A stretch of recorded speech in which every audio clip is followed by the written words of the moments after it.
aduna heli wali jali so wana mo yeli dañata ko ñaami so wana mo yeli dañata dole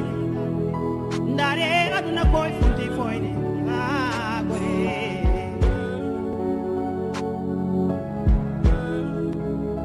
jam fo heewi e dow golle bonde en dam boni ndare tuna funti fuyni. Suñu maison du secrétaire général, donc notre président, honorable député Seydou Diouf, donc a été saccagé donc par des jeunes, donc inconnus, kenn xamul leen mais am nañ yaakaar d'ici peu de temps donc dinañ leen xam parce que justice dina def liggéeyam donc tey yaakaar naa ne bu ñu président joxoon woon ay instructions que ne bu leen répondre à la provocation kon tey leneen la ñuy wax mais comme que ñun dañuy yëngu ci benn parti bu ñu daan parti pour le progrès et la citoyenneté te ku wax citoyen donc wax des valeurs yoo xamante ni moom lay incarner moo tax tey dañu répondre à la provocation donc di ñu déggal aussi président Syll bi ñu wax loolu moo tax dañu répondre à la provocation donc tey mënoon na ñëw gis lii xëy def leneen mais duñ ko def donc ñu ngi bàyyi justice def liggéeyam mais non même bu ñu xamul ñi def bu ñu ko waxul donc am nañ njort ne d'ici peu de temps donc dinañ xam ñi ko def ndax fii Tëngéej la ñun ñëpp xamante nañ. Nous sommes venus apporter notre soutien et notre solidarité à notre mentor, l'honorable député Seydou Diouf, face aux actes perpétrés, ces actes barbares, honteux, perpétrés par des délinquants. C'est comme ça que nous devons les appeler, parce que venir incendier, endommager le véhicule d'un honnête citoyen, d'un responsable digne de ce pays et digne de notre localité, c'est cette qualification qu'il mérite vis-à-vis de nous. Cependant, nous tenons quand même à leur dire, aux commanditaires même de ces actes, que nous ne sommes pas du tout, nous n'aurons jamais peur et que nous réitérons notre confiance et notre soutenance à Monsieur le Président Macky Sall et vraiment nous réitérons aussi notre ancrage dans le Benno Bokk Yaakaar. Tëngéej yëpp di ko ñaawlu mu nekk lu nga xamante ni acte la bu nga xamante ni rafetlu wuñ ko Tëngéej kenn rafetlu ko parce que yaakaar naa ne fekk nit bu nga xamante ni mu ngi toog ak njabootam toog ak ay doomam nga daal di jël lii di taal nga taal këram yaakaar naa ne loolu képp kuy nit rek war nga ko ñaawlu donc loolu moo tax tey jii ñun képp ku nga xamante ni ndawu PPC nga ñu xëy ñëw toog suñu wetu leader pour Tëngéej ñëpp xam ne président Seydou Diouf am na ay jeunes mooy ni ma ko waxee démb rek.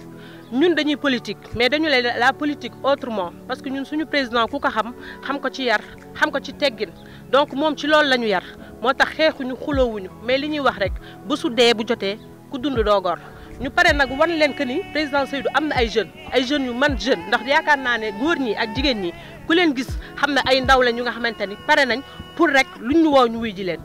Moi je suis témoin des faits parce que les faits m'ont trouvé ici à la maison. Je n'ai jamais pu imaginez que la politique pouvait mener à ça. L'honorable député Seydou Diouf ne mérite pas ça sur l'échiquier politique. Eu égard à son exemplarité,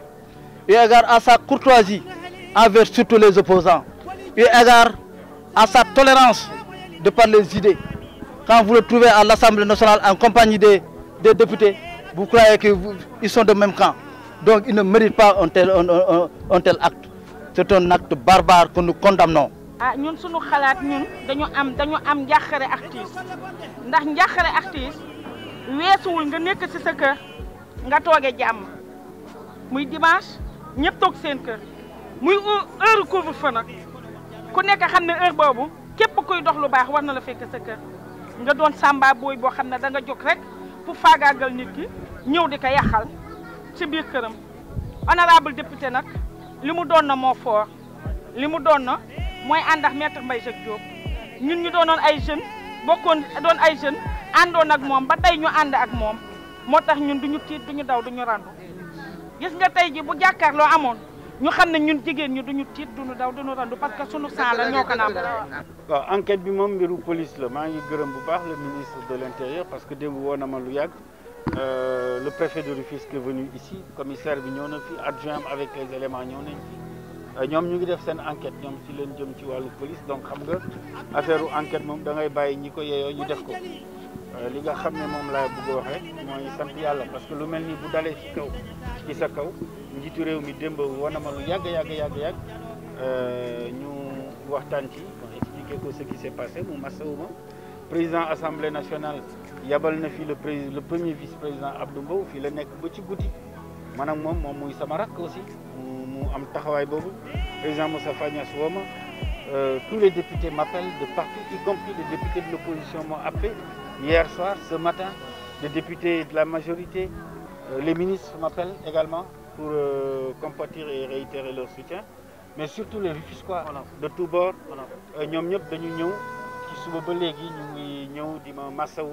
di jóge fu nekk di jóge Bargny di jóge Tëngéej dans tous les quartiers ñëw di ma massawu loolu nag ku mu doyul dara dootu la doy da ngay sant yàlla te xam ne ki ñu jàngal politique muy président Mbaye Jacques Diop am na jaar-jaar yu bëri ci yu mel nii yàgg nañoo tëj gërëm waaye chaque fois daf koy tax mu gën a dëgër gën a taxaw fi mu nekk donc loolu tey moo ñu habité sentiment bi nga xam ne ñun li ñuy def jàpp nañ ni dañ koy def en âme et conscience par conviction parce que jàpp nañ ni lii moo baax ci Sénégal ñu koy def loolu laa wax ni tey lañ gën a taxaw pour def ko nekk député bokk ci groupe parlementaire Benno Bokk Yaakaar bokk ci leaderu coalition Benno Bokk Yaakaar ànd di téele président Macky Sall tey bu ñu tojoon sama kër fukki yoon ak juróom dafay yokk sama taxawaay ci wetu président Macky Sall parce que jàpp naa ne li muy def ci réew mi ci liggéey di ko defal Sénégal loolu mooy yoon wu baax wi kon nag bu fekkee ne toll nañ ci situation ba nit ñi boo amul argument ci amul argument violence mooy argument man nag wax naa ndaw yi nekk ak man bañ ne xam nañ dañuy seeti responsable Pastef yi dëkk fii yi dëkk fële et cetera dama leen ne santuma benn doomu jàmbur muy dem di xeex wala di tëj kër jàmbur parce que lu ma dul defloo sama doom du ma ko defloo doomu jàmbur